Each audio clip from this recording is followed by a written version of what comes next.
Ada satu istilah di dalam qalbu namanya basirah. Basirah itu kalau yang kita pakai sekarang namanya basar.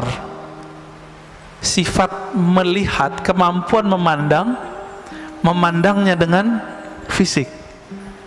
Ada yang memandang dengan batin, disebut dengan al-basirah. Coba kita baca teksnya. Syu'aul basirat yushhiduka qurbahu minka. Pancaran atau terangnya basirah mata hatimu, yushhiduka qurbahu mink, akan membuat engkau menyaksikan bahwa dia dekat kepadamu. Apa itu syu'aul basirah? Ilmu. Jadi boleh diartikan, ilmumu mengenai Allah akan membuat kamu sadar bahwa Allah itu dekat.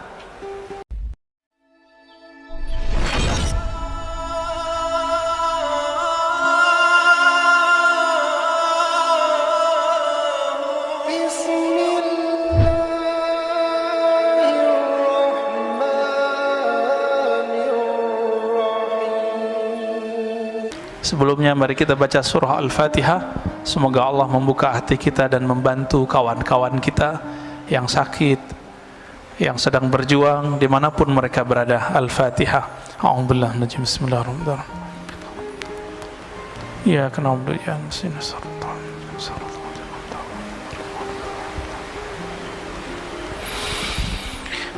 Qala Ibn Athaillah Sakandari qaddasallahu sirrahu aslu kulli ma'siyatin wa ghaflatin wa syahwatin ar-ridha 'anil nafs.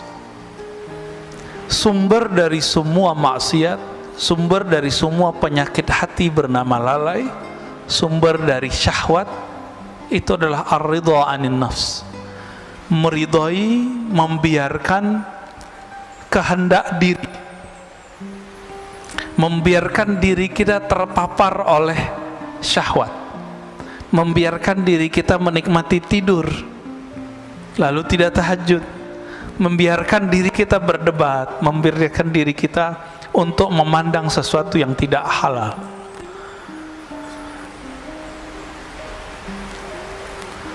Maka man radiya an nafsihi, siapa yang ridha kepada dirinya, di saat itulah dia membuka semua inti-inti dari maksiat. Itu sebabnya Imam Sarir Sakti mengatakan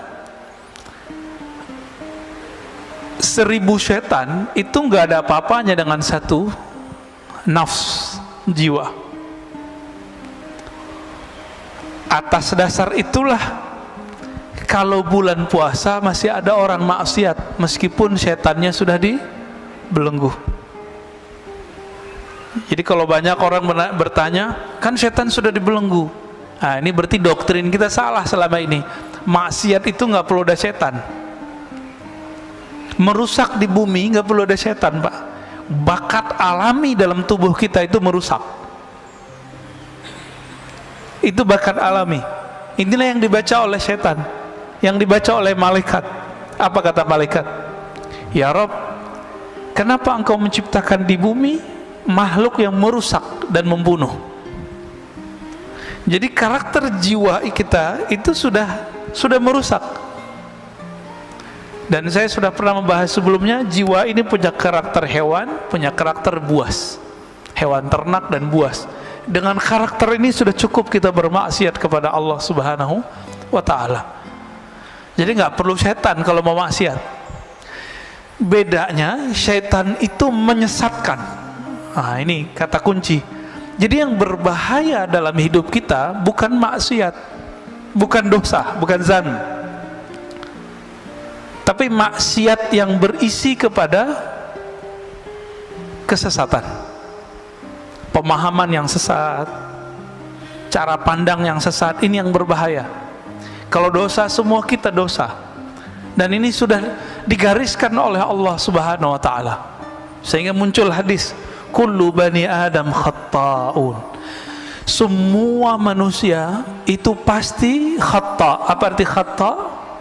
Banyak salah, banyak dosa. Maka seorang manusia itu punya dosa itu biasa, Pak. Yang nggak biasa itu kalau dia sesat. Dia menyimpang dari jalan Allah Subhanahu wa ta'ala. Makanya Nabi Muhammad sallallahu alaihi wasallam itu menerima orang-orang yang berdosa. Tapi Nabi Muhammad tidak suka dengan orang-orang yang menyimpang.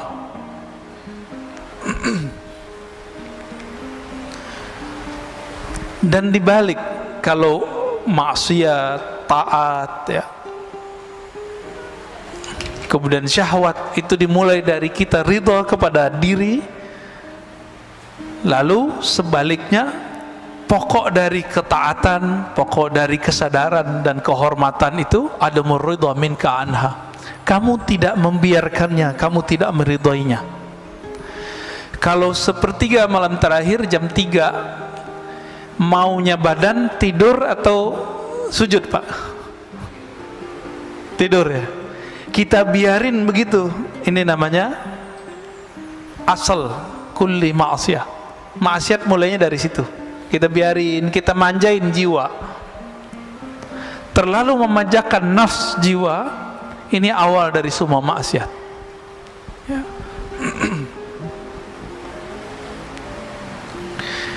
Oleh karena itu, Imam Ibnu Athaillah As-Sakandari memberikan karakter seorang mursyid.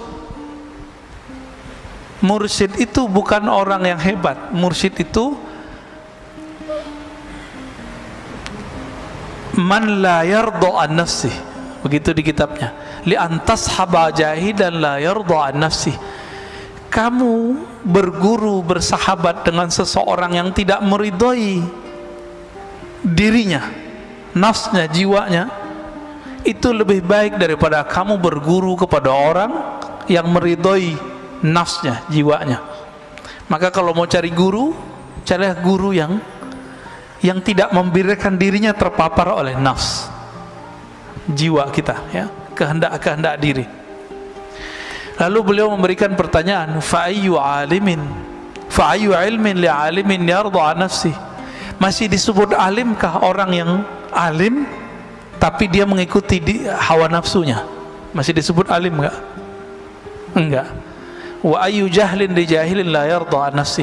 Masih disebut jahilkah orang yang jahil jika dia tidak mengikuti hawa nafsunya?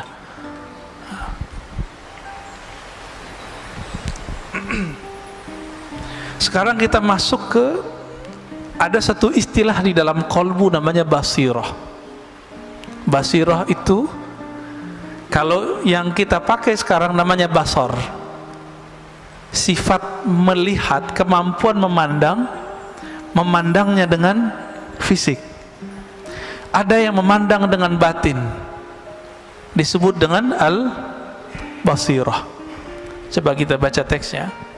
Syu'aul basirat yushhiduka qurbahu minka.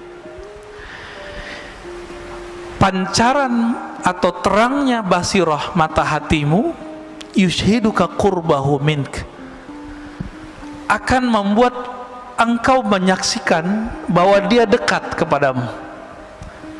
Apa itu syu'aul basirah? Ilmu.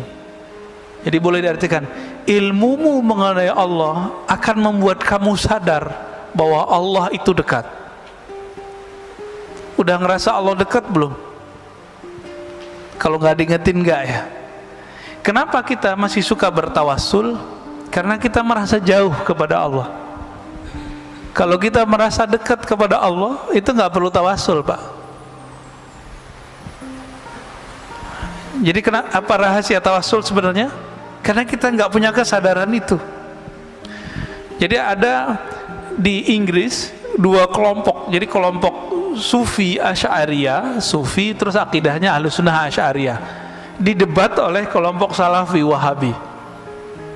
Pakai ayat wa idza sa'alaka ibadi anni fa inni qarib. Kata si Wahabi nih, Sufi, kalian tolol, kira-kira begitu. Allah akan dekat, ini ayatnya. Ini ayatnya, jika hambaku bertanya mengenaiku, maka katakan dia dekat. Ngapain kamu tawassul-tawassulan segala? Apa jawaban dari seorang, ini kelompok perempuan, Pak, perempuan, tapi berdebat dan canggih sekali, ya. bikin kita jatuh cinta lah dengan dalil-dalil mereka. Apa kata si perempuan ini yang ahlus sunnah, yang sufi? Betul, Allah itu qarib, tapi apakah engkau merasakan dekat kepadanya? Bengong juga si perempuan ya, yang wahabinya. Semua kita tahu Allah itu dekat, tapi kesadaran merasakan Allah dekat itu biasanya orang berguru dulu. Nah, berguru itu bagian dari tawasul sebenarnya. Maka tawasul yang begini nggak masalah. Tawasul yang tidak boleh itu nyembah yang ditawasulin. Dan saya yakin tidak ada umat Islam yang menyembah kubur ya. Nggak ada. Dulu waktu saya bertanya persoalan ini kepada Syekh Badi Sayyid Al-Laham, itu belum marahnya bukan main. Karena beliau marah, saya kena ainnya Pak. Sakit 2 bulan. Jadi teringat terus, matanya itu kayak nyala. Apa kata beliau? La ara fid dunya ahadan minal muslimin yasjud li ghairillah illa fil hin, gitu ngomongnya.